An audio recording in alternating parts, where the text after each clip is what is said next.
Country 102.5. Broadcast starts at 3 o'clock. We will carry the Centennial pregame ceremony beforehand. Bruins asking fans at the game to be seated by 2:45 for that one.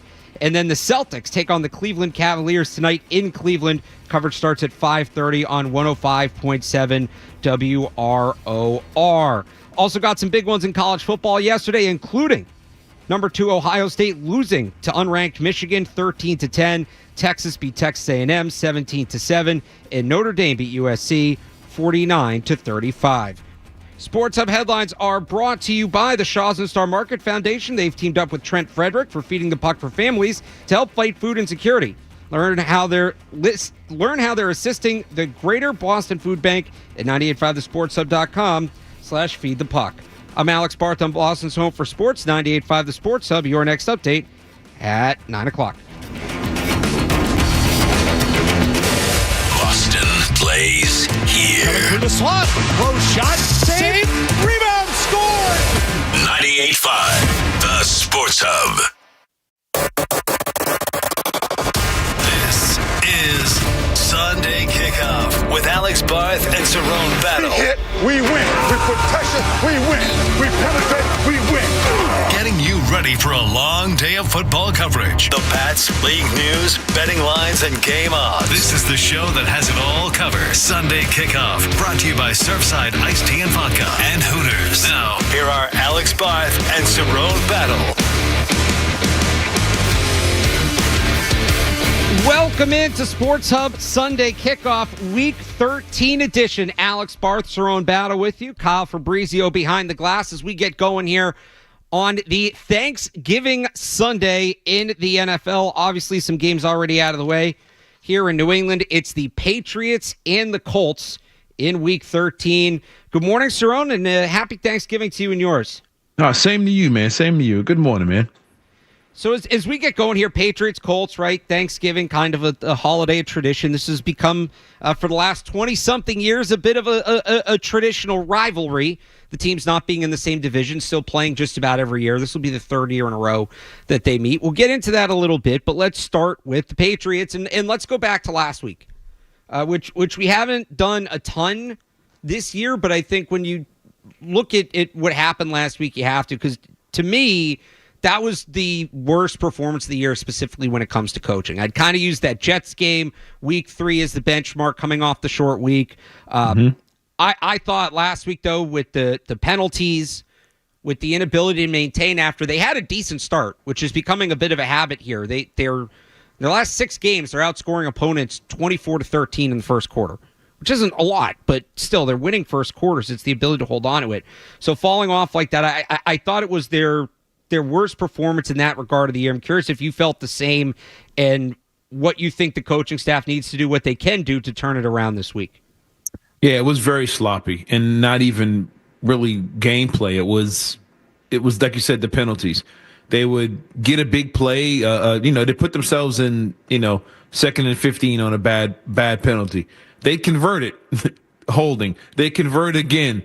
Then it was coming back. Guys not lining up right. It was just a real sloppy game, especially for the offensive line, which, I mean, we've got on them all year. But when it comes to that part of it, those are the things I thought we'd see from this team in the first few games of the season, not expecting it when we get into November and December.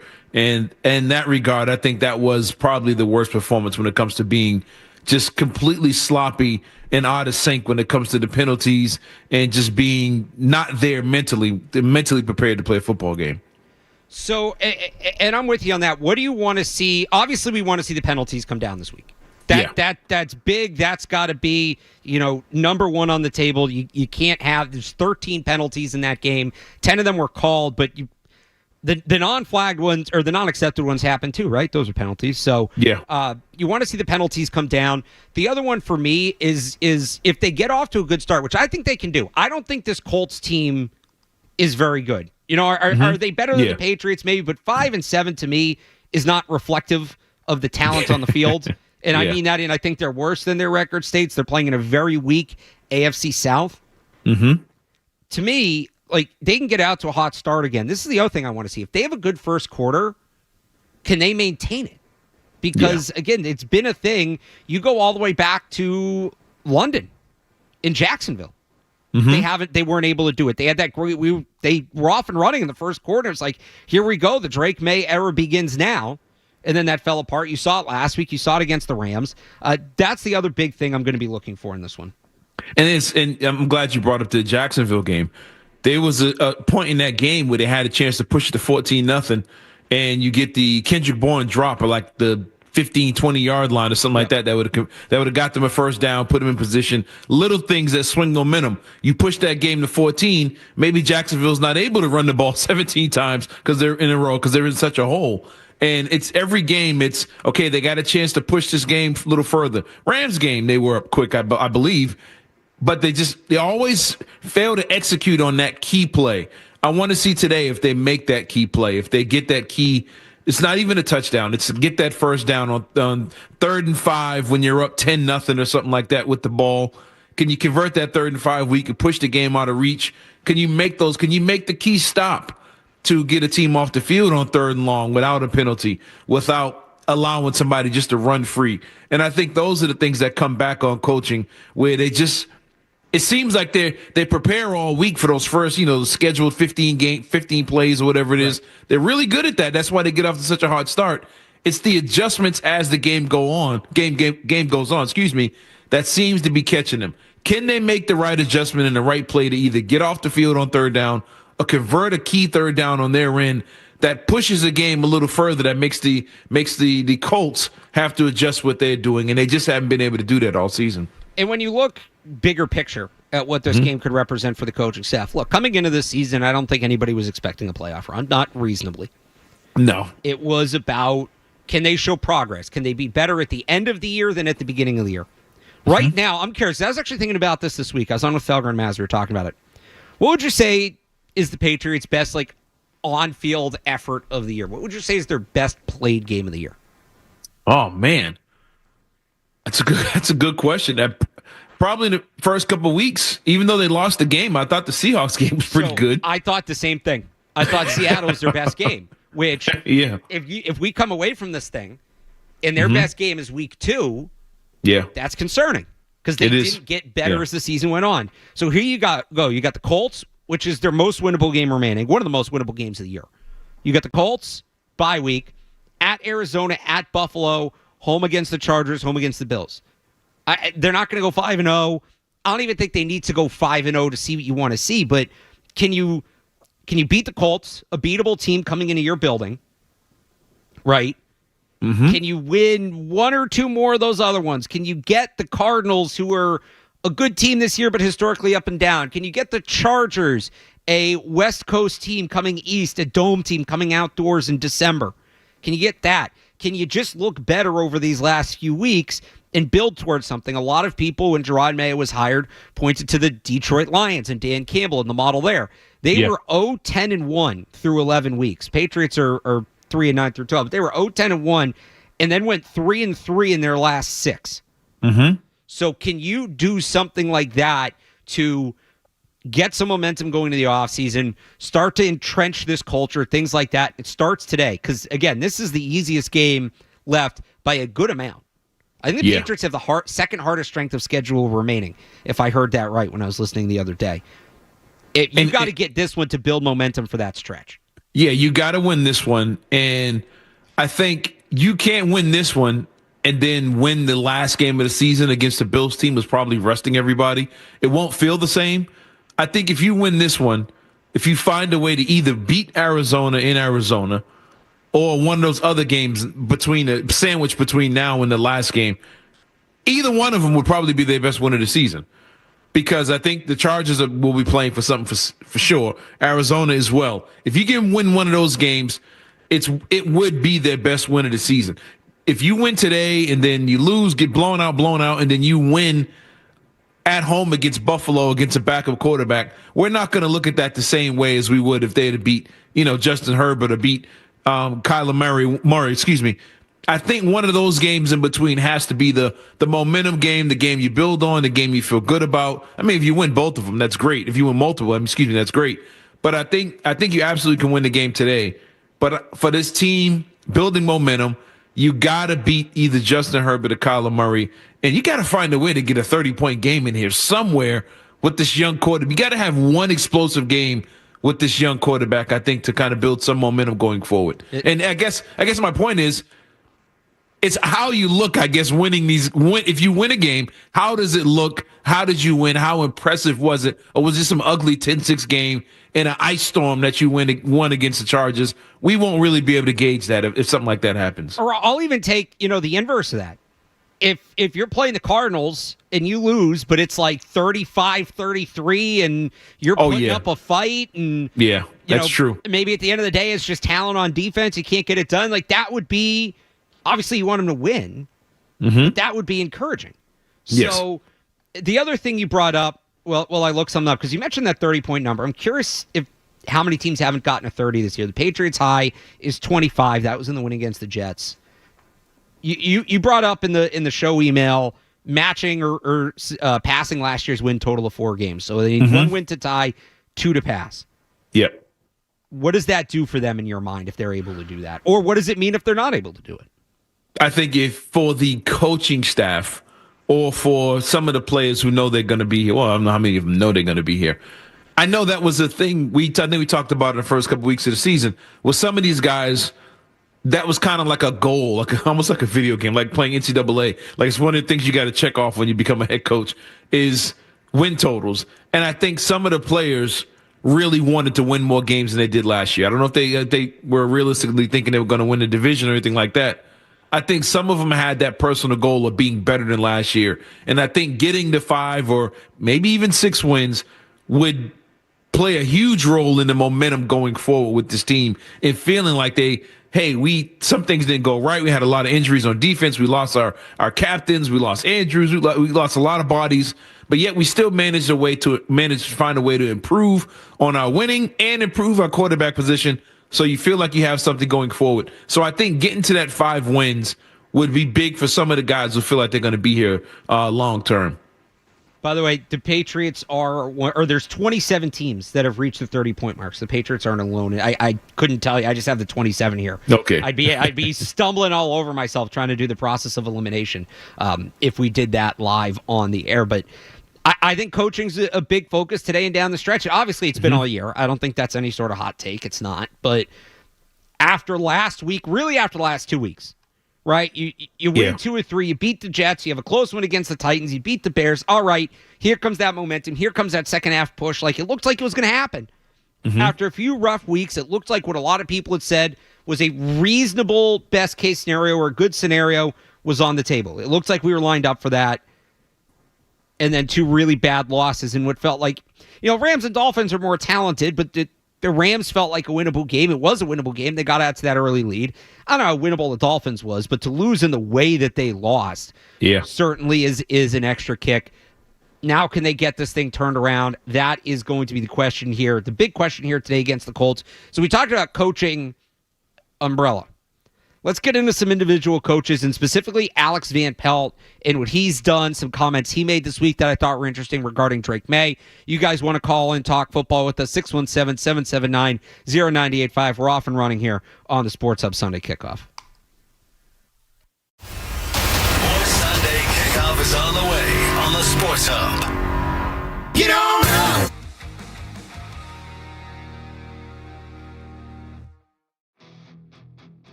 When you look at the job Alex Van Pelt has done specifically, Cerrone, because we started off talking about coaching.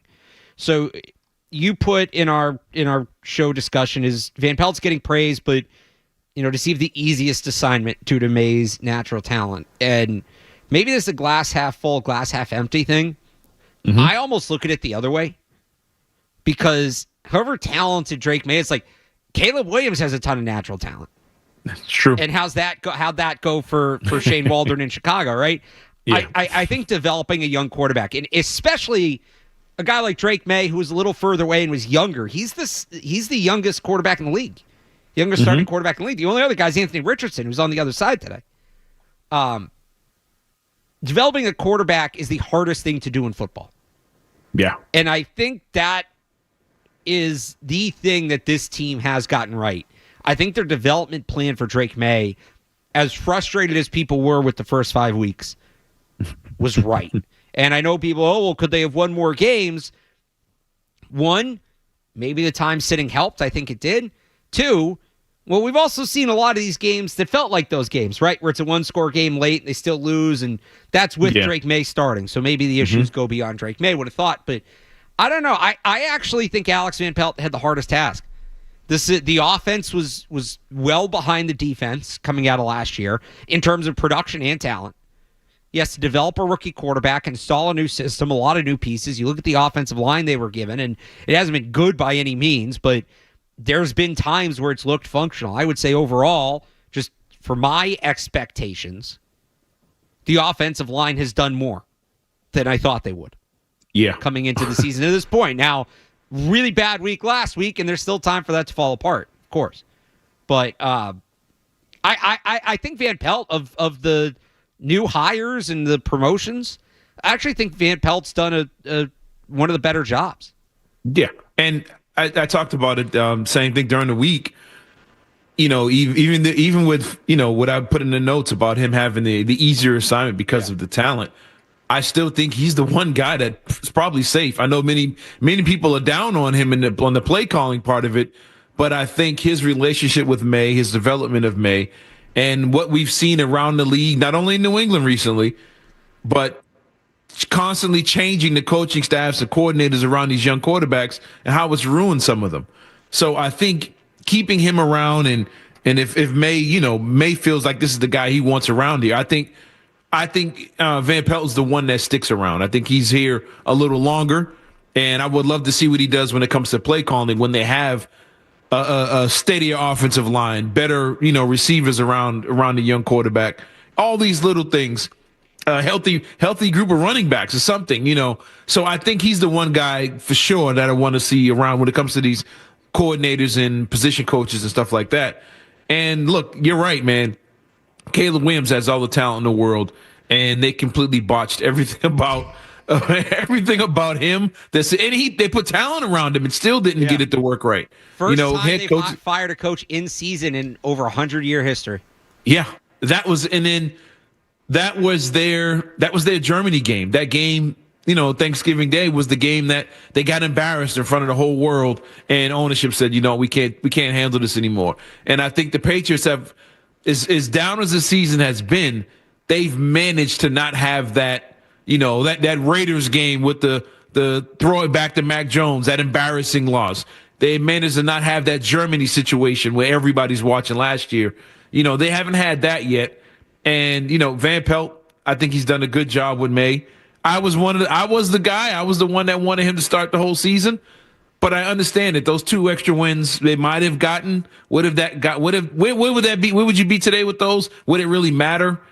But getting this quarterback going, getting this offense headed in the right direction in the future because of this quarterback was the plan. They executed it. The kid can play. And now it's getting everybody else up to speed and figuring out, who are you bringing along with this kid? Who's staying? Who do you want in the locker room around this really young player, the youngest quarterback in the league? What influence do you want to keep around him, going forward? And I think that's one key thing to look forward to for these last few games of the season and then coming into the offseason. The other thing you want to do, and you talk about Van Pelt, and I don't know that Van Pelt's the guy forever, right? People have pointed Yeah. to the Ravens going from Lamar's year one OC, whose name is escaping me, to, all right, we got him developed. We got his technique down. Now Greg Roman comes in and really designs the offense. I know Evan Lazar's used the comp of the Mark Jackson Warriors, right? Then going to Steve Kerr, who was able to get them over the hump. So maybe it's not for a long time with Van Pelt. Honestly, I don't think it would be one way or the other, and I've talked about this. Yep. If it goes really well with Drake May, he's going to get hired away as head coach. So I don't think he's here for a long time either way to truly develop the offense. But you mentioned who are you putting around Drake May, that being a question. Another question is, and to bring it back to how we started the segment, how are you building on the offense? Things were obviously going to be a little more simplified this year just because a lot of moving pieces, rookie quarterback, all of it. It was this is not the final form, shouldn't be the final form of what Alex Van Pelt wants the offense to be. But as you go into the offseason, you really get in the lab and you start designing things and putting in wrinkles and expanding on this. Where are you at with Drake May as you do that? And that's where the turnovers come back into play. Yeah. Because if he can cut down on the turnovers over these last 5 weeks, you look at that and you say, all right, maybe the turnover issue isn't solved, but it's like we're trending in the right direction. This is all good. We don't need to worry about that as much. It's not at the forefront of your mind, and you can get into really developing the offense. If it's still, he has 11 turnovers and essentially 6 full starts, 6 and a quarter if you want to include the Jets game. 2 a game is not a sustainable rate. If that keeps up, doesn't mean you're not encouraged, and there's still time for that number to come down. But that factors in now to the offseason plan, right? Do you have to keep the training wheels on a little more? Are there maybe some concepts you don't want to go to because with the turnover-prone quarterback, they become more risky? So I'm not worried about the turnovers yet because, again, I still think there's time for them to come down, and I think right now everybody's saying the right things about it. They seem to have the right plan. I like that Van Pelt was pretty emphatic about it this week. Was sort of, we know it'll happen. We know to this weekend it needs to stop. But so I think there's time for him to come down. But if they come down sooner, I think it allows you more flexibility to get creative this offseason. It does. And it's you touched on it a little bit there with, it's one less thing you have to really spend a couple months on in the offseason. You know what I'm saying? It's like, okay, let's move on to something else. We've got that fixed or got that kind of under control. I know you're going to constantly work on it through your whole career. Like Tom Brady got better as, late in his 30s when it comes to not turning the ball over. It's just one of those things you constantly work on, but it's like, okay, let's move on to the next phase here. Let's go on to something else. And are we going to be an aggressive offense? Are we going to take more chances? Are we going to, how are we going to stretch the field a little more? It's one less thing that's going to be in your way, one less hurdle. And look, he's got to get better at that. I want to see what he looks like. You're going into December now. You're going into cold weather. He's a Southern kid. How does he control the ball in bad weather? Another good point. How does he deal with it when things get cold? Because when this team turns around and becomes a better team down the line, where you have a winning record and you have to win these December games, what kind of player is he when things get bad? Is he going to be Tua, or is he going to be closer to what we've seen here with Brady or other cold weather great quarterbacks? So these are the things you have to find out. I know I was big on all week them winning this game this week because you got Richardson, who's an inaccurate quarterback, a dome guy coming into a chilly Foxborough today. But at the same time, I'm like, Drake May hasn't played in the game below 35 either. So what is he going to look like in this situation? Gloves on, all these little things. What kind of quarterback is he going to be? And I think the turnovers are going to be a key focus for me these next few games when you're dealing with the elements, not just here, but you got to go up to Buffalo as well. And I think they're getting like 2 feet of snow or something like that right now. So it's what kind of player is Drake May in those conditions? Or is that something else you're going to have to work on in the offseason? I don't know how you can, but, something else you're going to have to work on before you move on to really design an offense around him. So we'll see. The temperature today, well, that's the temperature here where the studio is. Type in Foxborough and see. But it is supposed to be chillier for the game. Yeah, 38 is a high. That'll be right around after kickoff. Probably around 32 degrees when we're wrapping up. Not super windy, but it is cold. I had a flashback this week. Do you remember Mac Jones' rookie year when they played the Browns? and he had the hand warmer when it was like 50 degrees out. Everybody, that was a major topic for a week. Yeah. I think he's allowed a hand warmer today. Anytime you get under 40, fine, break the hand you get a warmer hand warmer. But Yeah. it is fair. Let's see what he looks like in the cold. Let's see how he does in this environment. That's certainly relevant. And real quick, Mac Jones rookie year, the game in Buffalo, where it was like 20 and windy, and they said just don't throw it. Right. Well, that was beyond wind. That was like 40-mile-an-hour winds. But yeah, you're right. Don't even bother. Maybe when they go up to Buffalo late in the year, we get some lake effect snow. We get to see. I've been up in that lake effect snow. That's no joke.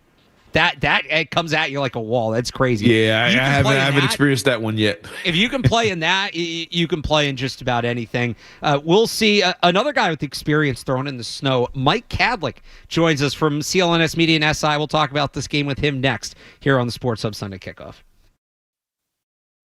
More Sunday Kickoff coming up on the Sports Hub. Tune in tonight for the keys to the game, driven by the electrifying Honda Accord Hybrid.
Does that change make much of a difference from last week? Look, DeForest Buckner has killed the Patriots in the past. He's been a major problem. So you either have a guy that was benched and cut this week or a rookie playing out of position. Is that a spot that could really be an issue for the Patriots today? I think it could, Alex. I mean, the last time Leighton Robinson started a game for the Patriots was against Jeffrey Simmons up the middle, and he got pushed back, and they ended up having to bench him later on in the game, and they made the rotation with Onwenu inside, and then put Jacobs outside, and that was that, and that's where they sort of found that stability. So they bring him back, they put him on the left side, a position that he hasn't played yet in the NFL. So we'll see how that goes. But you're right. I mean, they're making all these switches and adjustments, and Mayo was asked this week if there would be personnel changes, and he flat out said yes. And the question, or the likely culprits were probably Michael Jordan at left guard and then DeMontre Jacobs at right tackle. Now, like you said, in practice this week, it looked like we saw left tackle Lowe again, left guard Robinson, Ben Brown up the middle once again, and then Onwenu and Jacobs back on the right side. And I think that's the right way to go. Yes, the tackles were poor last week, both in play and pre-snap, like we already mentioned. But at the end of the day, that's a more difficult position to sort of switch around, I think. And they don't really have anybody else to play on the left side for Lowe, because that would just be Jacobs moving from the right, and then you move Onwenu back to tackle, and then it's just a whole rotation again. So I think this is the best you're going to get. And we'll see if Robinson can buck up and step up at left guard. And if not, now you have Michael Jordan to come back inside, because although it looked like he was going to be gone and cut and see you later, they already brought him back on the practice squad. They used his last elevation. So we'll see what happens with that. But no, I do think you're going to see Leighton Robinson at left guard, and that's really the only switch from last week.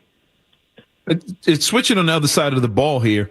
This Patriots team, I mean, the last couple of weeks, yeah, the secondary got cooked, but I mean, it's Cooper Kupp, Nakua, Jalen Waddle, and Tyreek Hill, and two very accurate quarterbacks, Stafford and Tua.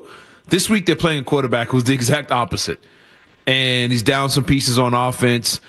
And this secondary, one thing I didn't expect going into the season was them to not forcing any turnovers, no real big plays. Mm-hmm. Do you think this week is a week for them where I think they only have 4 interceptions on the season? Do you think this is a game where they have a chance to get big plays, strip sacks, interceptions, or something? You think the defense can help this offense out and try and figure out a way today to get the ball back and get some big plays on defense? Absolutely, Cerrone. I think this is the week to do it, because after this week, you play Justin Herbert, you play Josh Allen twice, and then you play Kyler Murray as well. So this is really their last questionable, if you will, quarterback. Anthony Richardson, obviously very erratic, was benched earlier in the season for Joe Flacco, and he's really hit or miss, right? He'll throw a bomb to Alec Pierce right in the breadbasket, and then he'll throw one right off a linebacker's helmet. And so you never really know what you're going to get. But I do think this is the week to do it because of that. And they're also down Josh Downs, who's probably their best wide receiver.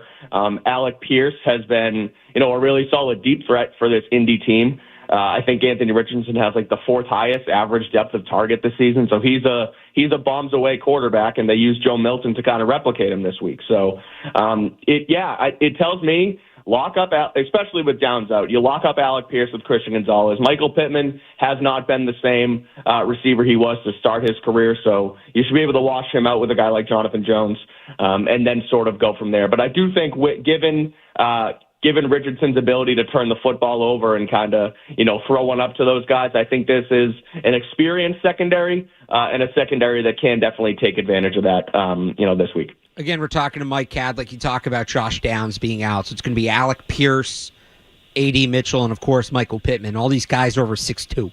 And we've seen the Patriots have trouble with bigger receivers, especially teams that have multiple big receivers on the field. Christian Gonzalez on Michael Pittman, I feel good about that. I think that's an advantage Patriots in that matchup. But when you have Pierce, when you have Mitchell on Marcus Jones, has been competitive, but is 5'8". John Jones, 5'9". How do you see those matchups going? And is this finally the week we see maybe Alex Austin or Isaiah Bolden get some significant run on the defensive side of the ball? Yeah, I would like to see those other, those bigger guys you just mentioned, Alex Austin, Isaiah Bolden. Bolden's somebody who They haven't really utilized enough, I don't think, this season. Last season was a wash for him, obviously. But even in like the kick return game, and I know that's not what we're talking about here, but he's somebody who can be dynamic both on defense and special teams. Gerard Mayo called him a special teams demon before the year even started. So I would give him a chance, especially if it looks ugly early with a shorter guy and Marcus Jones not really getting his. Now, Marcus Jones is a guy who can start slow and then he bounces back. And we saw that last week a little bit against Miami where, that second quarter was obviously dreadful. But then, they bucked up and they bounced back a little bit down the stretch. And a lot of that had to do with Marcus Jones, who had a couple pass breakups. So, I don't want to sit here and say Marcus Jones gets toasted in the first quarter, bench him for Isaiah Bolden, but maybe a little bit of a rotation outside of Christian Gonzalez could certainly help get those other guys going. Alex Austin, somebody you brought back this season, was supposed to be, we thought, maybe a starter opposite Christian Gonzalez and gets hurt and hasn't really come back to form since. So if he's healthy, if those guys are healthy, yeah, I would utilize multiple defensive backs to sort of rotate on these Indy receivers, and I think that could be the recipe. And the last one for me is with this team and the reports coming out about the locker room, some guys were a little too loose after the game last week and all that stuff. Do you see this team still fully buying in throughout this game? Or if they get in a situation where it's 10-0 or they turn the ball over or get beat deep or something like that, can you see a situation where, half of these guys kind of check out, or do you really see them still buying into this? The coaching staff in this situation is still playing hard throughout the game. So I don't think this team is bought out completely. I do think they are behind this head coach and sort of this, this longer rebuild idea of this team. Now, that doesn't, the idea of a longer rebuild doesn't help on December 1st when the bye week is coming around, right? And so I do think they have to start fast today. If they do get down, I think this could be a pack-it-in situation. And if they do get down, 10-0, 14-0, that's when you're going to see what this team is all about. So they do need to start fast, but I do think it's a winnable game for them, and I do think that's possible. So sort of to answer your question, I think this team is still behind this coaching staff. I know the locker room stuff those reports happened, but there's a lot of caveats and a lot of sort of, there's layers to that, right? I mean, guys like Kendrick Bourne, guys like Demario Douglas, it's not like those guys don't try and don't care. They just have personalities and different personalities, and they've been allowed to sort of show that under Gerard Mayo versus under Bill Belichick. And so, it might not be some people's cup of tea, but, I just kind of chalk that up as to a different generation of players, a different generation of coaches. And I don't see this team not caring down the stretch. And I do think that this is obviously the big test. Bye week coming up, 3-9, a winnable Colts team. So we'll see what happens, but they do have to start fast. He is Mike Cadlick. You can check him out on CLNS Media. Read him on SI.com. Mike, thanks for joining us this morning. Of course. Thanks, fellas. We'll talk to you. So here on this show, we usually do college football. It's a big off-season thing, right? The draft and all that. But with the regular season coming to a close yesterday, I want to get into a few thoughts. We'll do that next, then go around the league. Big, long, commercial-free segment coming up on the Sports Hub Sunday Kickoff. Stay tuned for more Sunday Kickoff on the Sports Hub. Tune in to the BetMGM Celtics Radio Network.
Consecutive time and denies the Buckeyes a Big Ten title game shot. Kalel Mullins, 116 yards rushing and a touchdown. Zavada, 2 field goals, including the game-winning 21-yarder. And the Wolverines win it 13-10.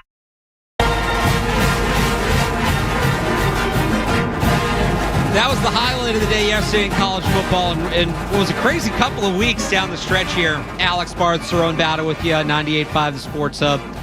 Sunday kickoff. We'll get back to the Patriots, back to the NFL in a little bit, but, you know, like I said going into the break, we usually do college in the offseason. We do the draft stuff, but with the regular season coming to a close, yesterday we'll have conference championships next week, then the playoff. A lot of chaos to come. Thought we'd just do a quick check-in on the 2024 season, regular season, where things are at. Maybe a quick little draft take here, Cerrone. I'm just curious, like, coming away from this regular season and looking at the results where it feels like nobody is clearly a wagon. Oregon is the only team that went undefeated in the regular season, 49-21, and they've been pretty good, but very few one-loss teams. Oregon, the only unbeaten team. This thing feels wide open, and this feels fitting for the first year for a 12-team playoff. Like, if it had to be 4 teams this year, it would be tough. And it was tough last year, but it would be tough. Ohio State was my pick preseason to win the national championship because of their roster. I couched that take at the time saying they should win the national championship. If they don't, the only thing I don't know is if the coach is up to it. Yesterday, definitely not a good look for Ryan Day. Now, look, everybody was fighting. It was a great rivalry week. Right? These teams are going at it. You don't want them to plant the flag. Don't lose the game. But Ohio State, to me, is realistic. Oregon, to me, is realistic. I think Texas, last night, that was a big win for them. That team did not have a marquee win on the season. I think Texas A&M's a good team. That's a good win for them. I thought Notre Dame, who I've been a big believer in, had a good win over USC yesterday. I even think Miami still should be in it. Even though they lost to Syracuse, that's a good team. Cam Ward can play. This thing feels wide open here as we get into conference championship weekend. It does, and I love the fact that there's a playoff. I think that playoff has a huge impact on why yesterday was so cool and so important, because you're looking at the South Carolina Clemson game and what could that mean to the whole thing and the situation. Now some people are mad. Clemson still can win the ACC and get in, but the biggest thing I'm taking away from this whole season is you got Texas, SMU, and Oregon jumping to the ACC, the Big Ten, and the SEC for the first time, and they're probably going to win those conferences after all the trash talk we've heard about, SEC fans dogging Texas, come to a real conference, you're going to do this and not going to do this, not going to do that, and they got a chance of winning it. SMU coming into the ACC has a good chance at winning it, and Oregon is just dominating everybody right now. So Arizona I think State, that's Big pretty 12 too. Yeah, just dominating. And look, I want to see this whole playoff thing. I want to see South Carolina at Penn State. I want to see these crazy matchups that you're never going to get to see, that never get scheduled, almost like NCAA basketball. I want to see, that's going to be cool. Bad weather. I have never seen an SEC team play in the snow. I want to see something as cool as that. And I think it's going to be great. That first round is going to be a great watch, and I understand why it hasn't been done earlier, but this should have been in college football for a really long time. And next week's going to get even crazy after conference championship games. And it adds, I heard a lot of people say, the playoff removes all the meaning from the regular season. No, it doesn't. I think it added to it. It added to it. That Clemson South Carolina game yesterday is a great example. Like, it would have been boring. Playoff, that game doesn't mean a ton. Clemson, they'd played their ACC schedule. They were entirely reliant on Syracuse. It didn't matter what they did yesterday. South Carolina's not going to the SEC championship. Instead, that was like a major game yesterday. That's a potential major inflection point. It felt like an elimination game. Miami had won, it would have been. So I enjoyed it. I think the playoffs been a good thing to have, and I think the fact that there's been as much parity this year as ever, which I think is a result of these super conferences, and you have more tougher matchups during the year, I think what a perfect way for that to all sync up. And real quick, I don't know how we didn't mention this. Georgia Tech almost did the ACC. Can they should have so close. Just run it once. I'm still mad. They were running 6.5 yards a carry and didn't run it one time. In overtime. If you missed it 8 overtimes on Friday night, you stay up for that one? Yes, I did. Yeah, that's right. That was an awesome game, though. Patriots-wise, coming away from the regular season, and there's still ball to be played, and these playoff games, we got some draft prospects in playoff games. They're going to tell us a lot. But where are you leaning? Do you have one player? Do you have one position with that top pick that you're really invested in after this season? Nah, not really, because this team has so many holes, man. I mean, there's some great defensive performances. You're like, man, could they use a playmaker like, certain plays on defense? Could they use the speedy guys on the outside? Travis Hunter to be is one, but I mean, that's the one everybody wants. But I'm not sure. As much as I want a playmaker over the offensive lineman, I think they're going to go with left tackle. And I think, did the kick get hurt? The Texas left tackle yesterday, I can't think of his name. I think he ended up in the locker room in that game yesterday. Yeah, I think he got hurt. I don't know if he came back. But he didn't come back. Yeah, so, if I'm him, I'm sitting out and not doing anything until the draft. But, I mean, I'm leaning probably going to go with the offensive lineman right now. Because as explosive as some of these other weapons seem, they might not. I wouldn't say it's going to take. There's no standout. There's no, how can I say, the Roma Dunzes, the Malik Neighbors, the Marvin Harrison. I don't see none of those guys out there like we did last year. But, time will tell with those guys. But I might end up going with the offensive lineman in the first round. I'm with you. And look, coming off of yesterday, I get it. You had the second and third best tackles in the draft get hurt. Well, I think it was Friday, Ariante Ursary played, and he got hurt for Minnesota. You had Kelvin Banks go out of that game yesterday. He returned with a boot to the bench, and then Will Campbell. He had a fine game. He had one bad play on the first play of the game, and people are jumping on that. But I thought he was fine. But I still think this team needs a tackle. I still think Will Campbell, if his arm length checks out, as a high caliber player. I still think Kelvin Banks a high caliber player. If the injury, if it's something where it's like an Achilles and he's not going to be ready to start next year, I might change my mind. But if it's just an ankle sprain or whatever, I'm still good with it. So I'm still looking tackle. That's just me. But we'll see. Yeah. And I think, because of what I said a minute ago about the not having these crazy elite batch of receivers, I think you can find playmakers at tight end, at receiver, on the defensive line or a linebacker. I think you're going to be able to get these guys in the second and third round of this draft. So go in and get your left tackle early, and then you can still find that playmaker a little later on in the draft. 617-779-0985. You want to weigh in on any of that? We'll go around the NFL next. No commercials, 90 seconds, just the headlines here on the Sports Hub Sunday Kickoff. From the Town Fair Tire Studios, the Patriots. Yes. Into the end zone. Touchdown for the Patriots. WBC FM and HD Boston 98.5. The Sports Hub, a Beasley Media Group station. Sports Hub headlines. Triple header here today at the Sports Hub and on our sister stations. It starts in less than an hour with pregame for Patriots-Colts. It's a 1 o'clock kickoff between those two teams at Gillette, but Jim Murray and Chris Gasper will get you started at 10 live from Patriots Place. The Patriots elevating a couple players in the practice squad for this one, linebacker Keyshawn Banks and guard Michael Jordan. Then, moving on Country 102.5, starting at 3 o'clock, Bruins pregame begins as the Bruins take on the Montreal Canadiens in their centennial game. The centennial pregame ceremony will be covered here again on 102.5. Fans going to the game are encouraged to be in their seats by 2:45. And the Celtics and Cavs get underway on 105.7 starting at 5:30 6 o'clock tip-off in Cleveland. Elsewhere in the NFL today, it's the Steelers and Bengals, the highlight game in the 1 o'clock window. At 4:25, the Eagles and the Ravens should be a good one there. And then tonight, the Bills can actually clinch the AFC East with the win at home over the San Francisco 49ers. In college football yesterday, plenty of chaos on rivalry week. The big one, Michigan, unranked Michigan, upsetting number 2 Ohio State 13-10. You also had Syracuse beat number 6 Miami 42-38. That knocks the Canes out of the ACC championship game. Instead, it will be Clemson playing SMU, even though Clemson lost to South Carolina yesterday 17-14.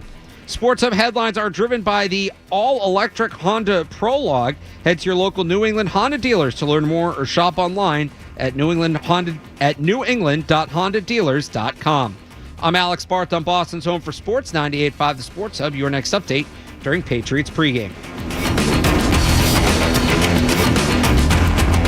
Boston, the greatest sports town in America. We have a farm. I have about 200 pigs here. We get to spill beers on each other without worrying about spilling beers on people. Boston's Home for Sports, 98.5 The Sports Hub. He begins the approach with a run-up and a swing right leg.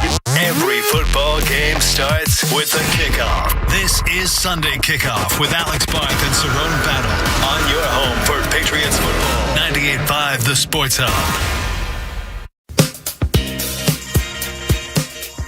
Pick a target. You pick it. Take your pick. Pick me! Pick me! I did not pick. There was no pig. Pick them up. You pick them up. Pick. I pick. Pick me, pick me, pick me. Take the teams. Pick one, jerk. Week 13, no buys. 1 week off before bye weeks return next week. We've got a lot to get to, including 4 games already in the books. So let's get started here, Cerrone. And we start with the early game on Thanksgiving. I can't believe they didn't take a timeout. That is right. The Bears went into the locker room with their final timeout in a 23-20 loss to the Detroit Lions. Matt Eberflus fired after the game and his next morning press conference. That was one of the worst endings I've ever seen, and it may have not been the worst ending of the week, Cerrone. No, that was pretty bad. And I think one thing is getting lost in this is before the non-timeout situation, whatever, they had a pick play that took it from like the 10-yard line. They had to bring it back. Then they had, I think it was a holding call or something like that. There was 2 plays. The Bears got down like the 15-yard line and then had to keep coming back. So it was just a mess situation. But you knew he was done after that. That was embarrassing. It's a bad look. And by the way, they're not going to move on from Caleb Williams or anything. He's not innocent in that either. He said try to change the play with that much time left. I think he didn't know they had a timeout. I think that's ultimately what happened. I don't know why the sideline didn't call one, but a mess there. The lowest total of the week was 37.5 points between the Giants and Cowboys. And so having said that, I want me some glory hole. Kyle just loves the horny NFL sound bites. Cowboys held on to win that one 27-20. I had me, my dad, my brother went in on a parlay. It was both teams to score a defensive touchdown in that game. So after Overshown had that pick 6, we were locked in on this one, despite how bad that game was. Didn't quite get it. You had that one drive where the Cowboys were back in their own end zone, but not much there, and I really just clearly 2 bad teams.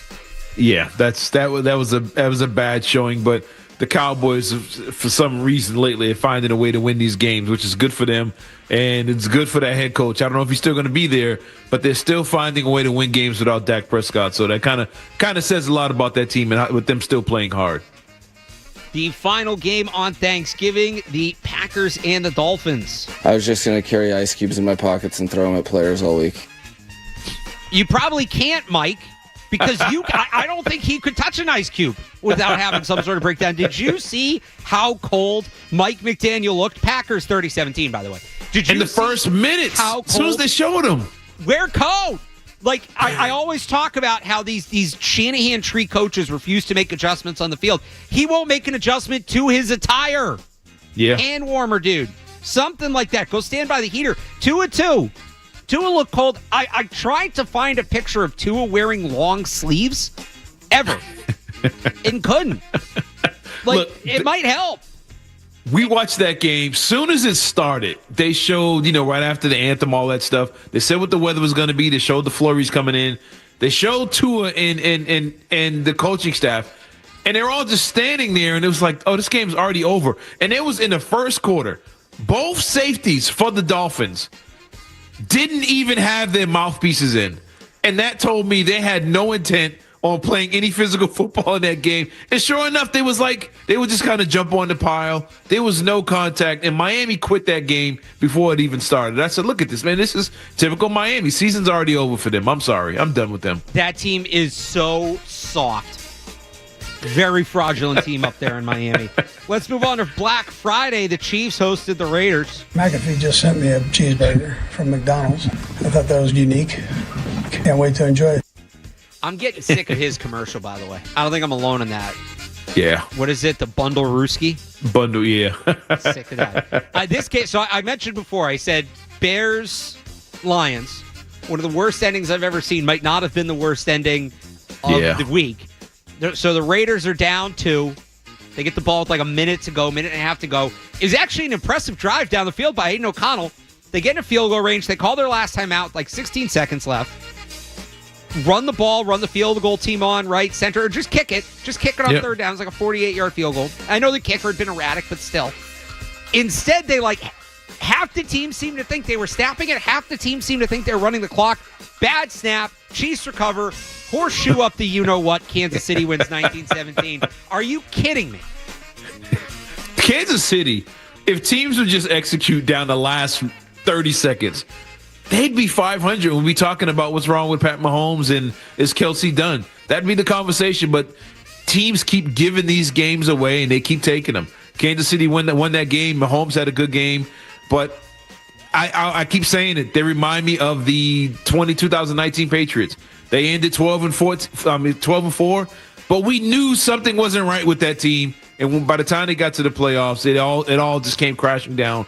But that's the way I feel about this Kansas City team. It's just something doesn't seem right, but they keep getting these wins early, so you got to take them. That was the biggest spread of the week, by the way, 13.5 points. If you can get the Chiefs anything over 10 points at this, I think the Patriots would play them close right now. And that's not even about the Patriots. It's just everything's a 3-point game. Yeah. Everything comes down to a field goal on the final drive. And maybe it's made, maybe it's missed, but 13.5 points on the Chiefs. You got to learn a lesson there. All right, let's get to today's sneaky good game here to start us off. 7-4 Chargers at the 6-5 Falcons. I'd lay down my life for my brother, but I would not let him win a football game. The Chargers 1.5-point favorites going into Atlanta. That's an interesting game. I mean, Atlanta, I think, is a decent team at home, but the Chargers, I like them. I like the way they play. I think they have the tools to win a lot of big games. But again, the Chargers going on the East Coast has never really worked out for them. So I'm gonna go with the Falcons at home in this one, in a real tight one. Give me the Falcons at home as well. I think that's a good way to put it. This is probably the highlight game of the 1 o'clock window. Steelers at Bengals. It is my signature sandwich. It's called the Danger Witch, and it's dangerously good. Be careful though, it's spicy. So weird. 8-3 Steelers at 4-7 Bengals. So the reason this is interesting, the Bengals are favored at home against the Steelers team, 3.5 points. We know they have the talent. I think the Bengals have some serious questions they need to answer in the offseason. But this team feels like the kind of team that's in for 1 or 2 chaos wins here down the stretch. They're not in the playoff picture, but boy, it feels like they could mess it up. Is today the day they start to do that? Yeah, I think they're going to try. I think early on they're going to try and ruin things for the Steelers. There's a big, huge division game, and I think these guys are playing for pride. Look, the Bengals, for some reason, they're putting up crazy numbers offensively, but they just can't seem to win these games. But I'm going to pick the Bengals to win this game at home. I think they can get the Steelers, and I think they have a little more talent to match the Steelers' defense and make up for some of their other issues. Give me the Bengals at home. I'll take the Bengals as well. All right, how about the 7-5 Texans at the 2-9 Jaguars? I mean, no. I mean, it's kind of a strange question, but okay. What was that about? That was in reference to a few weeks ago when a reporter asked him if he's nervous his job's in danger. Well, I mean, it's not a strange question when the Jaguars are playing the way they are.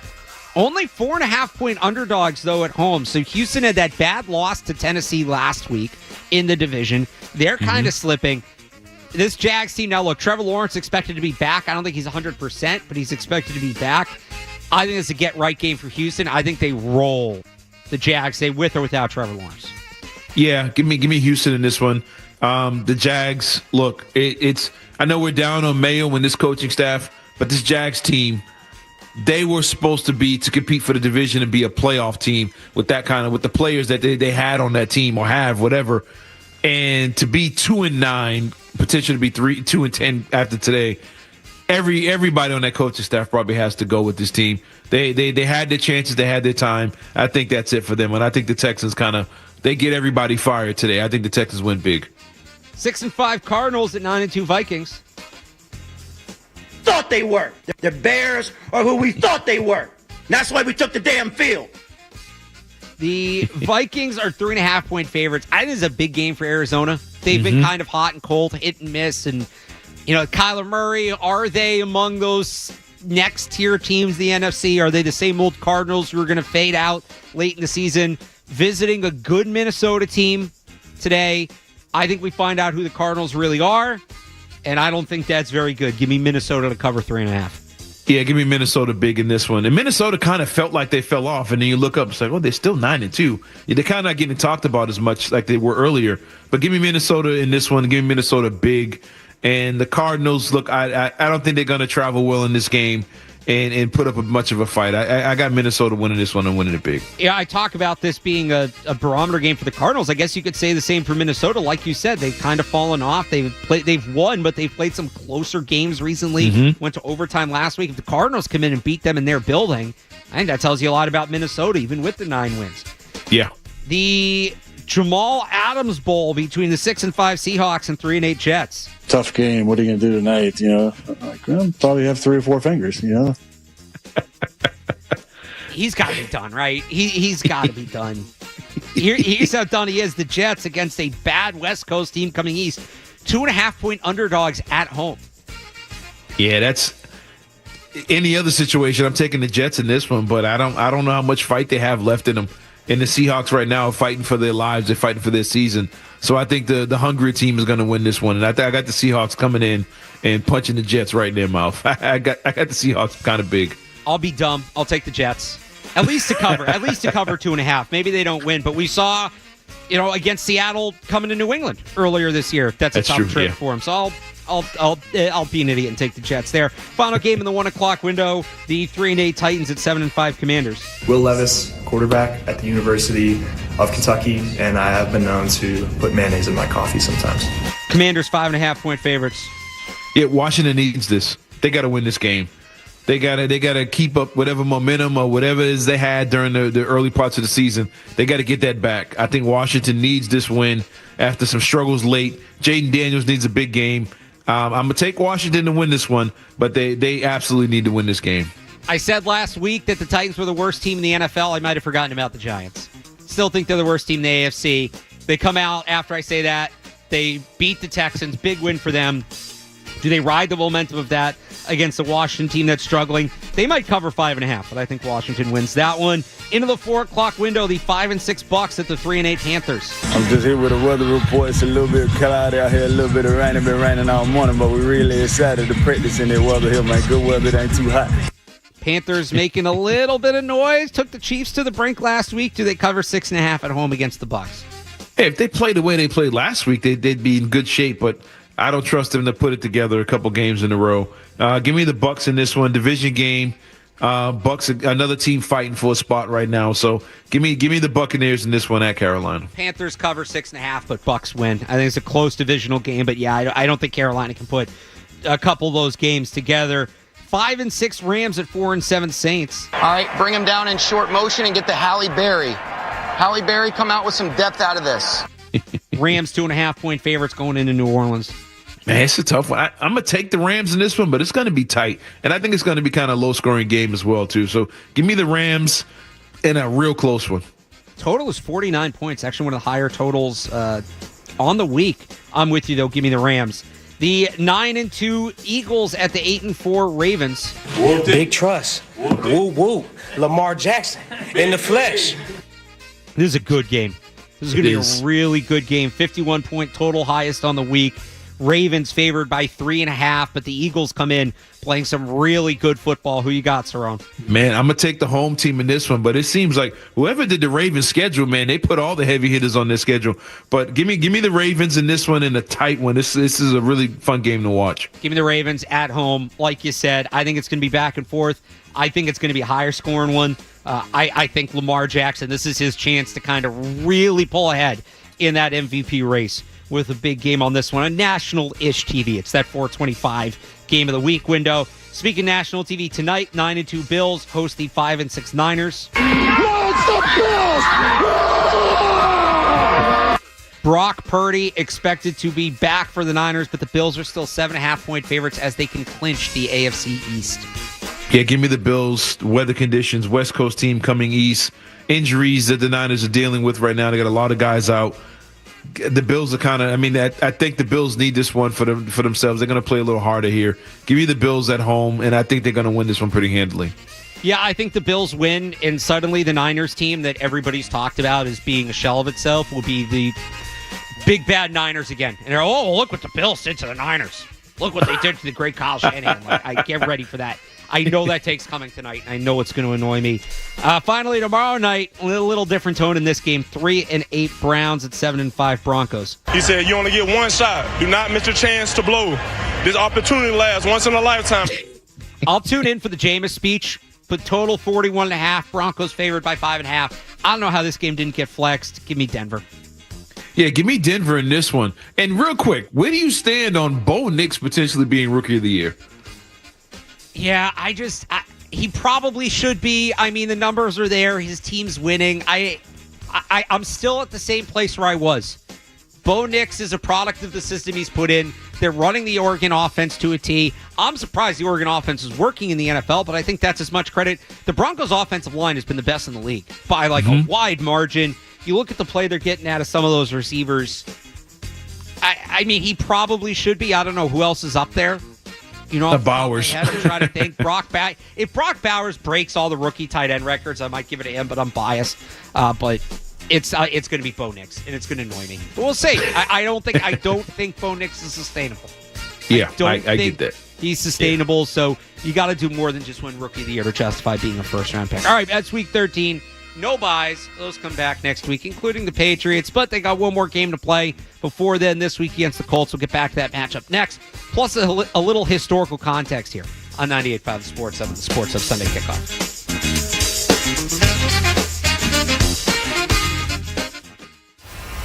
More Sunday Kickoff is on the way on the Sports Hub. Hey, hockey parents, Billy Jaffe here to tell you to keep your players skate sharp all season long with the Spark Sharpener. The Spark Sharpener is easy and safe to use, perfect for busy hockey families on the go. Visit sparkshockey.com to learn more and use the code SPORTSHUB for $50 off. Get on up and get on down to Hooters. Where else can you get a burger, fries, and an ice cold draft beer? Served by a world-famous Hooters girl for under $20. Fight inflation today and every day at your local Hooters. Saugus, Denham, Shrewsbury, and West Springfield. Hooters makes you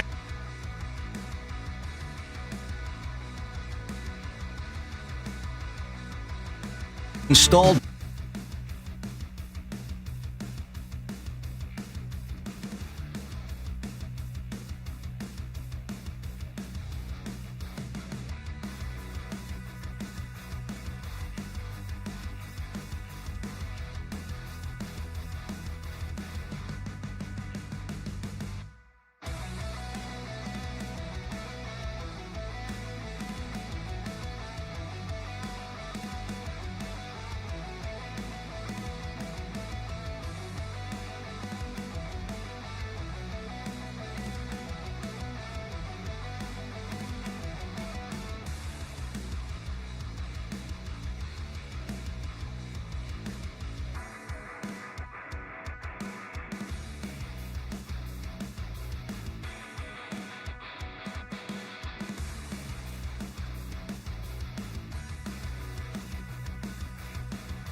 before we get into this matchup, because it's an interesting inflection point for both these teams where this was a rivalry that defined the NFL for over a decade.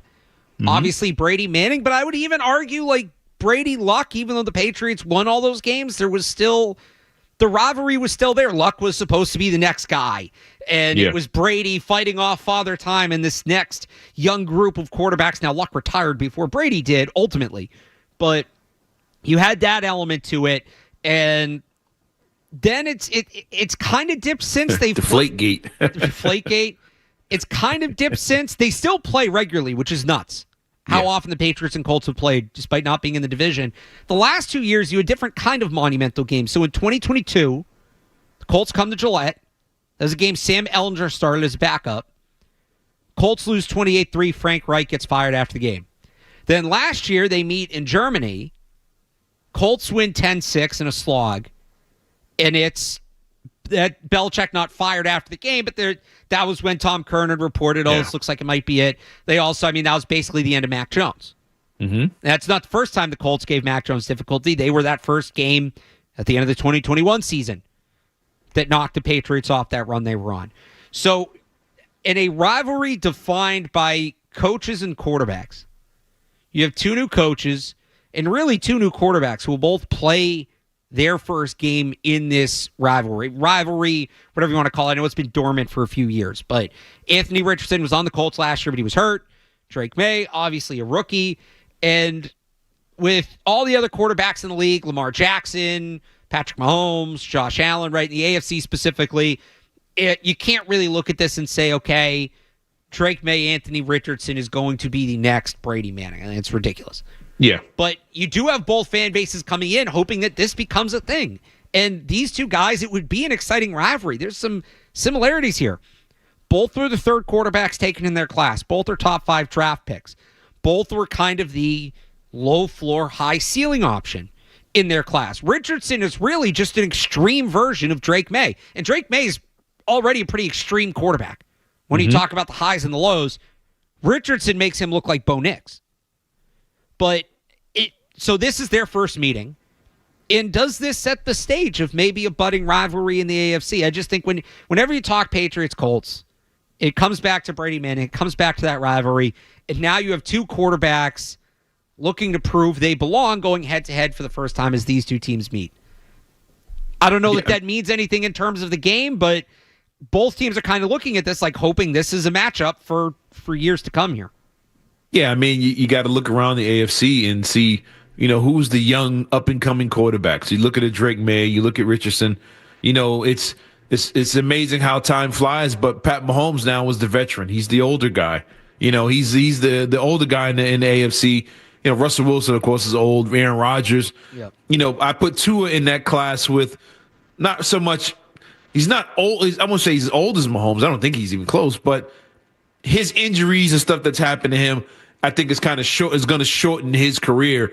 But you look at the young guys, Trevor Lawrence, you put in that mix, C.J. Stroud, and you're looking, okay, who's the next guys up in AFC? And you got to look at Drake May and Richardson. And look, I know Richardson got off to a slow start dealing with the injuries or whatever, and then the back and forth, his inconsistent play. And look, I think you talked about how these games have led to coaches being fired or franchise-altering moves.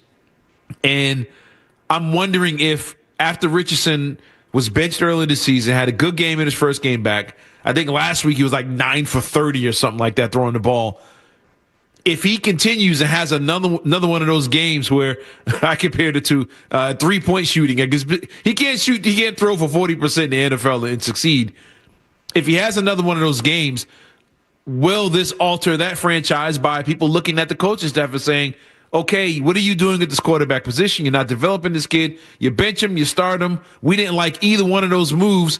If you go out there and he looks bad and his Patriot team beats up on his coach team, will the fan base and ownership now turn to that coaching staff and say, you know what, you guys are going to have to go. We got to bring somebody in that can develop this young kid and try and get him to the next level. So I think there's a lot on the line. I think the optics of this game is going to be more important than the results. Like if whatever one has, say Richardson throws for 300 and May throws for 150, we're going to say, oh, May is behind these other guys, whatever, or vice versa. But I think Richardson has to have a good, accurate game and come away with a win to keep the noise out of Indianapolis and them questioning that coaching staff.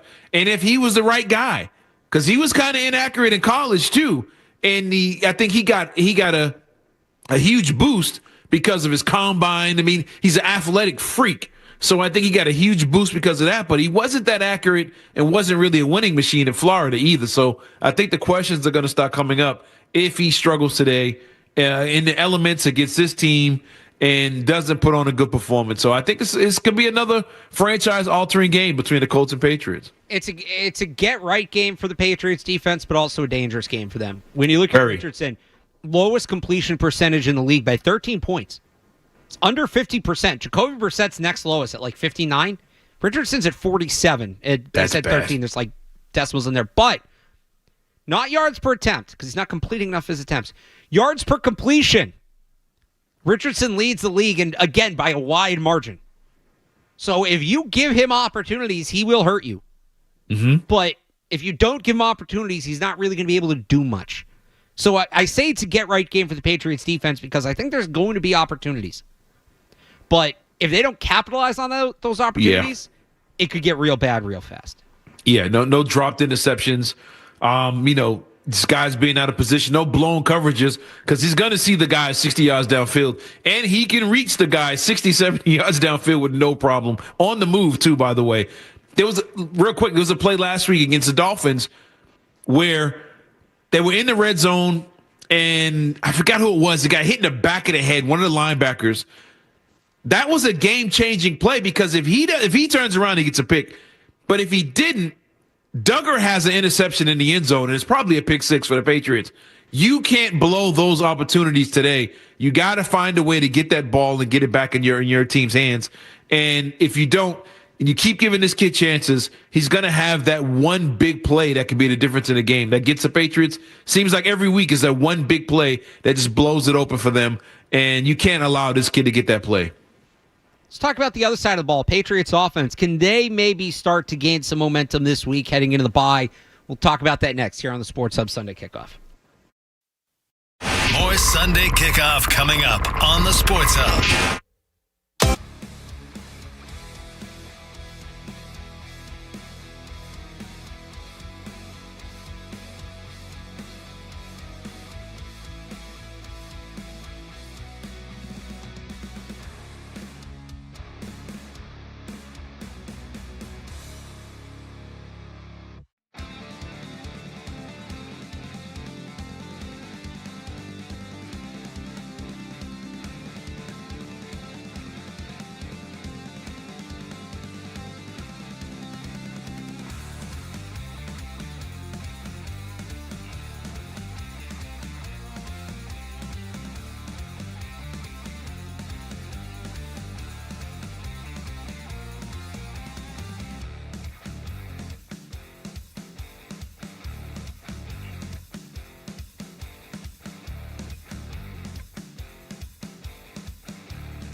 Cerrone, can the Patriots establish the run this week against the Colts? They better. You better try. You better do something. I mean, you have to, broken record, man. You have to be balanced. And I think that's playing a huge part into what we talked about earlier. Drake May and the turnovers. You're getting predictable. When you get predictable, you put yourself in these situations. You open yourselves up for more turnovers. Be more balanced. Take the ball out of the kids' hands from time to time. Be able to run the ball. I mean, just a part of why the team looked better. We said earlier the best game of the season was probably the Seahawks. Game before that was probably the Bengals. You know, their early games were so good because they were running the ball and they were stopping the run. You have to figure out a way to do both of those things for this team to be anything close to competitive. And I think it's been missing so much this season. But you have to be able to run the football. And like you said, I mean, it's probably the offensive line, inconsistency there. But you have to find a way to be somewhat explosive in the ground game and have some kind of balance. And I think teams like this, you have to do it. I know Richardson is not he's not going to throw for 6 touchdowns on you, but still you want to keep him on the sidelines. Let that dome team get cold standing over there. But you got to run the football first and be balanced. And I think they can. I just hope they will and will be consistent to stick with it. I think they can if you just be patient with the ground game. The guy I worry about, and we talked about this earlier, is DeForest Buckner.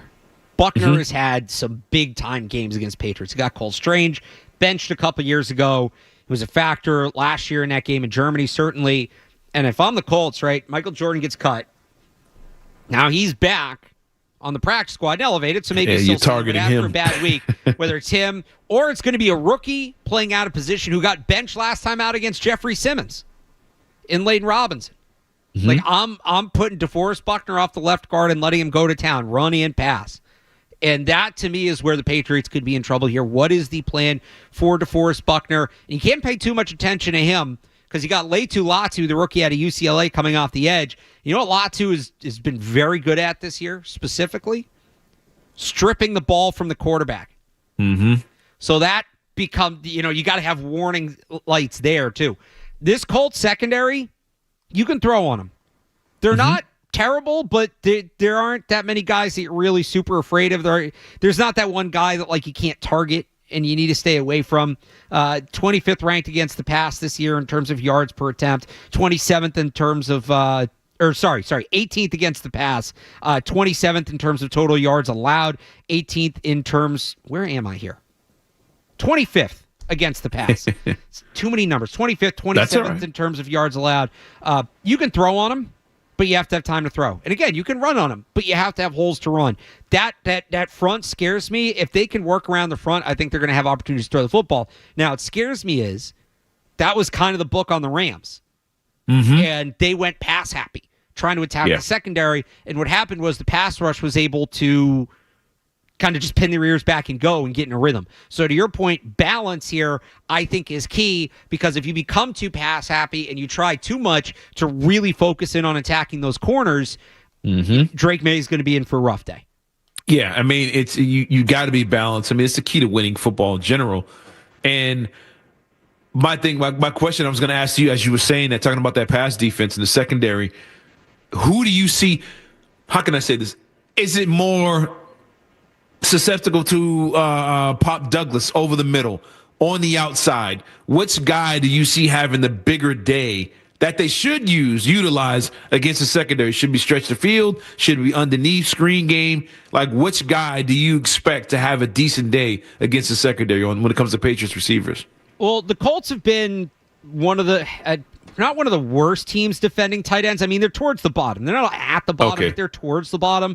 I'm also at the point with this Patriots team and with Drake May where it's just go with what works. I don't think the Colts, again, they don't have that guy you have to game plan around. If I'm the Patriots, I'm playing to my strengths. Drake May looks comfortable throwing to Hunter Henry. Hunter Henry's a reliable target, and the Colts have not been great against tight ends. That's the guy I go to. I'm sure Pop Douglas will have a role. It's who steps up beyond them as that third option. It had been Kayshon Boutte. He's really cooled off. Is this where Jalen Polk comes back? Do we see more of Kendrick Bourne? Do we finally see Javon Baker? I doubt it. Do we finally see Javon Baker? But I don't know that it's not the kind of game where I'm hunting a matchup. if I'm the Patriots. Okay, I got you. Not at that level. I'm hunting the matchups on the line. Again, I'm making sure Buckner, you're paying attention to him. Latu off the edge, you're chipping, you're helping with the tight end or a running back. When I'm throwing the ball, I think the Patriots, and that's why I think they should be able to compete in this game and put up some points. It's more just I think you can do what you're comfortable doing and execute. Now, Colts will adjust to it, and they have to adjust back. That's something this team has really struggled to do on both sides of the ball all year, and it goes back to our point at the top of the show where the coaching needs to be better. But I think the Patriots can kind of just be the Patriots in this game offensively. I don't think they need to do too much to force the ball to certain players. What's the word on? I might have missed this. I haven't really been on Twitter or anything like that today. What's the word with Peppers? Are they going to have Peppers back for this game? And if he is, do you think he makes an impact defensively on what? Not, I'm saying he's a good player. Yeah. Do you think he affects this team in a way that he can be the one to get to Richardson and kind of get that ball back? Like with him being out, could he be the answer to them not getting the big play, the turnover, the communication on the back end? Do you think Peppers would make that much of a big change in the secondary? Well, look, if he plays, I think he's going to make an impact. He's an impact player through and through. Is he going to play? I don't think it's impossible just because they have been kind of quick to get guys back in. Now, when Gerard Mayo was asked about it, he didn't sound super confident. And this is reading between the lines. He didn't say it, but he was asked if Peppers was going to play this week. He said, he'll practice, and then we'll take it day by day. Peppers told us this week he's still working through some things. He was dealing with an ankle injury at the time that he got arrested, and he was on the injury report with an ankle before that Niners game. He said he got banged up in that game. He's now listed with a knee injury. And, you think, oh, well, he hasn't played. He should be healthy. I also don't know with everything he's had going on. Oh, he's allowed to come in. Not even come in. Just I wonder how focused he's been on that. Like rehabbing from that stuff, that's a big focus. I'm sure he's taking care of himself, but I don't think it was his primary focus, nor should it have been. Frankly, he had bigger things to deal with. So I'm not expecting him to play. It wouldn't be the most surprising thing if he does. I'm leaning no. If he does, I expect him to make an impact because that's just the kind of player he is, especially with Kyle Duggar struggling. I know DeMarcus Covington said this week that he's not super worried about Kyle Duggar. I think that's just a coach not wanting to throw a player under the bus. Yeah. Because it's been concerning what you're seeing from Kyle Duggar. So if Peppers comes back, I would think they're putting him back in a significant role because it feels like they need him. Yeah. Yeah, I'm just wondering, just thinking on the defensive side of the ball, a way that they can get more impact plays, big plays. If it's with the pass rush, I mean, we know what happened in Chicago, but that's the Bears. But we want to see, not going to get 9-10 sacks, but something to get to this quarterback, get him on the move, get him making those pressure throws that he can throw you one. Figure out a way for this team to get turnovers. I think that's been a huge problem with this team compared to other Patriots teams in the past. They're just not getting the turnovers on defense. And just a guy like Peppers or more pressure from Barmore, something where they can get this quarterback to give you the ball back. And I think it just makes it so much easier for the offense. Gives them short fields. So Drake May doesn't have to have a 13-play drive. And I think those long drives lead to more opportunities for fumbles and interceptions. So I think a shorter field caused by your defense turning the ball over, a special teams, a good return or something like that, is what this team needs at this point in the season. And I'm just hoping that they get that out of the secondary. So I'll give you a couple. We got to hit the break, but a couple of ways they can maybe get that impact. One, Yannick Ngakoue. Still haven't seen a ton from him through 2 games. Does he step it up? Does he make an impact this week? I'd also expect a return of the Longhorn package. Brendan Schooler getting after the quarterback. Now, you got to be able to bring him down. He's a big physical guy, but do we see more of the Longhorn package, and do they let Brendan Schooler lose chasing Anthony Richardson? Something else to watch for in this game. Game picks coming up next as we wrap it up here on the Sports Hub Sunday Kickoff. Stay tuned for more Sunday Kickoff on the Sports Hub at Best Ford.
It feels like they're due for a good one. If you remember, I said this going into the Rams game, that, they played well last week against the Bears, so I think they're due for a letdown. I think they swing back up this week. I think it's a close one. I think there's a number of turnovers. Defensive touchdown probably decides this one way or the other. I think it's a little higher scoring. I'm going to take the Patriots 28-24. Yeah, I like that. I can agree with that. I'm good with that.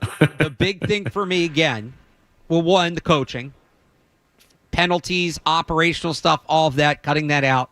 And Drake may cut down on the turnovers. If they can just look less sloppy and keep that's key. Yeah. Again, 2 steps forward, 3 steps back. Right. Less sloppy and competitive against a team that, again, I know is 5-7. I don't think the record reflects that. I think this Colts team is. We did Maz's tiers this week. I think he had them in tier 4 of 5. They're a tier 5 of 5 team to me. Yeah. And we'll see about that. But I don't think this Colts teams are good.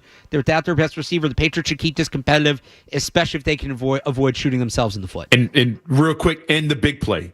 You can't get stop. Oh, 75-yard touchdown. You can't, like the Seahawks game. You can't let the last week's game with the 2 weeks ago with the Rams with the blown coverage, and then there's Cooper Kupp running up the middle of the field. No big plays after playing good defense. So eliminate the big plays and the turnovers, and you should be good to go against this team. And you mentioned that Cooper Kupp play. No letdowns later in the game. Start hot, stay hot. I think the Yes. Patriots, something they've not been able to do in recent weeks. That will do it for us on this episode of Sports Hub Sunday Kickoff. If you missed any of it, you can find the replay on the Sports Hub YouTube channel. You can also find the Sports Hub Sunday Kickoff podcast wherever you get your podcasts, Apple, Spotify, whatever. I will have coverage along with Matt Dolph of today's game on 98.5thesportshub.com. Be back tomorrow with the Sports Hub Patriots podcast. That will also be on the Sports Hub YouTube channel. We will be back next week. There will be a show next week. Patriots bye, so we'll talk a little bit about this Colts game. And also, I know it's late. I don't even know. Usually we do like state of the team for the bye week, but with it being so late in the year, 4 games left, it'll probably be state of the team / off-season preview. We'll see how today goes, but maybe we get into that draft talks next week's run. We'll have the conference championship games done. Have a good idea of where these college players are at. So if you've been waiting for the draft talk, if you've been waiting for the off-season talk, that might be coming your way next week. But 5 more games to go, including the one today between the Patriots and Colts. Jim Murray and Chris Gasper will take over here in a couple minutes down from Patriots Place with Patriots Preview. Bob and Zoe have the call at 1 from Gillette Stadium, and then it's Joe Murray and Leroy Irvin have a postgame. Also, remember, we've got Bruins coverage starting at 3 on Country 105.7, and we've got the Celtics coming up as well. Coverage starts at 5:30 on 105.7, Country 102.5 for the Bruins, 105.7 for the Celtics at 5:30. So, until next week, for Kyle Fabrizio, for Cerrone Battle, I'm Alex Barth. Thanks for tuning in. We'll talk to you then. Bye. Enjoy the game.